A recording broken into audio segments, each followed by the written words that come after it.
मज़कूर है कि आदम अलैहिस्सलाम अपनी ज़ौजा मुहतरमा के पास गए तो इनके यहाँ एक बेटा पैदा हुआ। हवा अलैहिस्सलाम ने इसका नाम शीस रखा और फरमाया, अल्लाह ने मुझे हाबील का नेमल बदल अता फरमा दिया है जिसे काबील ने कत्ल कर दिया था। शीस का एक बेटा अनोश था। अहले किताब कहते हैं जब शीस की विलादत हुई तो आदम अलैहिस्सलाम की उम्र 130 साल थी। आप इसके बाद 800 साल जिंदा रहे। जब शीस के यहाँ अनोश की औलाद हुई तो इनकी उम्र 165 साल थी और इसके बाद 800 साल तक जिंदा रहे और इनके यहाँ अनोश के अलावा और बेटे और बेटियां भी हुई। शीस का मतलब है अल्लाह का दिया हुआ तोहफा। आदम अलैहिस्सलाम ने इनका ये नाम इसलिए रखा था कि हाबील के कत्ल हो जाने के बाद अल्लाह ने उन्हें शीस अता फरमाया।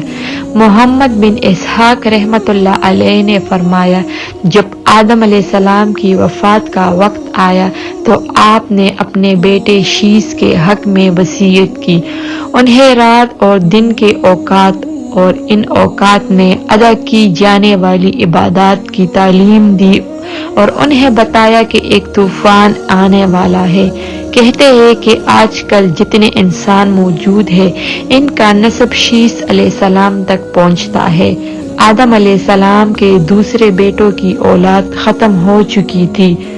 जब आदम अलैहिस्सलाम फौत हुए इस दिन जुम्मा था। फरिश्ते अल्लाह के पास से जन्नत की खुशबू और जन्नत का कफन लेकर आए और इनके बेटे और खलीफा शीस अलैहिस्सलाम से ताज़ियत की।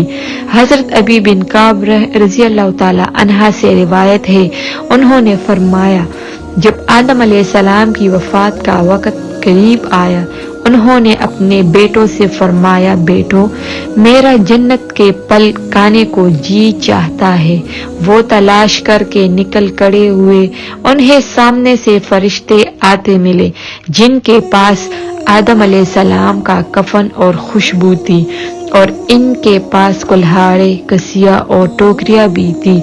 उन्होंने कहा, आदम के बेटो तुम्हें किस चीज की तलाश है, या कहा तुम क्या चाहते हो और कहाँ जा रहे हो। उन्होंने कहा, हमारे वालिद साहब बीमार है और जन्नत के मेवों की ख्वाहिश रखते हैं। फरिश्तों ने कहा, वापस चले जाओ, तुम्हारे वालिद तो फौत होने वाले हैं। फरिश्ते जब आदम अलैहिस्सलाम की रूह कब्ज़ करने के लिए आए तो हवा अलैहिस्सलाम ने उन्हें देखकर पहचान लिया। वो आदम अलैहिस्सलाम से चिमट गई। आदम अलैहिस्सलाम ने फरमाया, मुझसे अलग हो जाओ, पहले भी मुझे तुम्हारे जरिए से ही मुसीबत पहुंची थी। मुझे मेरे रब के फरिश्तों के साथ रहने दो। फरिश्तों ने इनकी रूह कब्ज़ की, गुस्ल दिया, कफन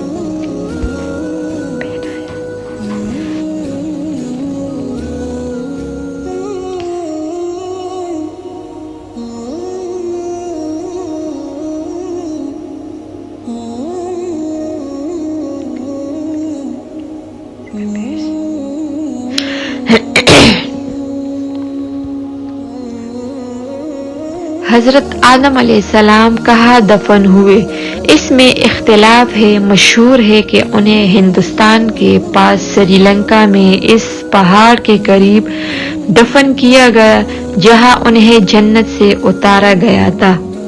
ये भी कहते हैं कि हजरत नूह अलैहिस्सलाम ने तूफान के मौके पर इनकी और हजरत हवा अलैहिस्सलाम की मैयतों को एक ताबूत में डालकर कश्ती में रख लिया था। फिर तूफान खत्म होने के बाद उन्हें बैतुल मुक़द्दस में दफन कर दिया। आपकी उम्र के बारे में भी इख्तिलाफ है। हजरत इब्ने अब्बास और अबू हुरैरा रज़ियल्लाहु ताला अन्हा की रिवायत से मरफू हदीस है कि लौह महफूज में इनकी उम्र 1000 साल लिखी हुई थी। इसके मुकाबले में तौरात के इस बयान को इख्तियार नहीं किया जा सकता कि वो 930 साल जिंदा रहे। अहले किताब का ये बयान नाकाबिल कबूल है क्योंकि ये اس صحیح بیان کے خلاف ہے جو معصوم نبی صلی اللہ علیہ وآلہ وسلم سے ہم تک قابل اعتماد طریقے سے پہنچا ہے۔ حضرت آدم علیہ السلام کی وفات کے بعد ان کے بیٹے شیث علیہ السلام نے ان کے کام رشد و ہدایت اور تبلیغ کی ذمہ داری اٹھائی۔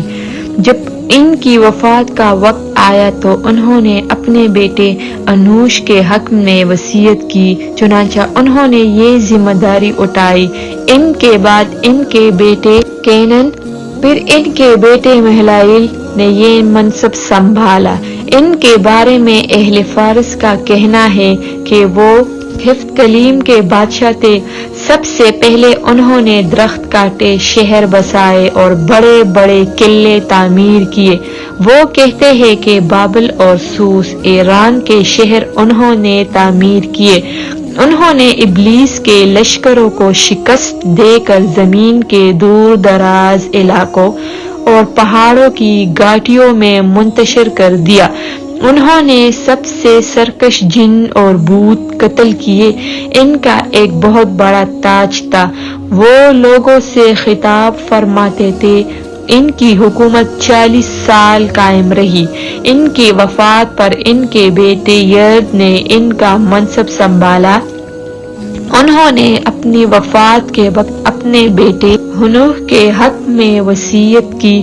مشہور قول کے مطابق انہی کو ادریس علیہ السلام کہا جاتا ہے۔ امام بن جریر رحمۃ اللہ علیہ نے اپنی تاریخ کی کتاب میں کسی کا یہ قول ذکر کیا ہے کہ آدم علیہ السلام اور حوا علیہ السلام کے ہاں دو دو کر کے 40 بچے پیدا ہوئے۔ ایک قول کے مطابق 120 جوڑے پیدا ہوئے۔ ہر بار ایک لڑکے اور ایک لڑکی کی ولادت ہوئی تھی۔ اس کے بعد انسانوں کی تعداد میں بہت زیادہ اضافہ ہوتا گیا اور وہ زمین پر بکھرے گئے اور دور دور تک آباد ہو گئے۔ جب ہنوح 65 سال کا ہوا تو اس کا بیٹا پیدا ہوا اور اس کے بعد 800 سال زندہ رہا اور اس کے بیٹے اور بیٹیاں ہوئی۔ ان تاریخوں کے بارے میں یہ کہنا مشکل ہے کہ یہ آسمان سے نازل کردہ وحی میں سے بغیر تبدیلی کے محفوظ ہے۔ اکثر علماء کرام نے ان پر تنقید کی ہے۔ معلوم ہوتا ہے کہ اہل کتاب کے بعض علماء نے تفسیر کے طور پر یہ تفصیلات اصل کتاب میں اپنی طرف سے شامل کر دی ہیں۔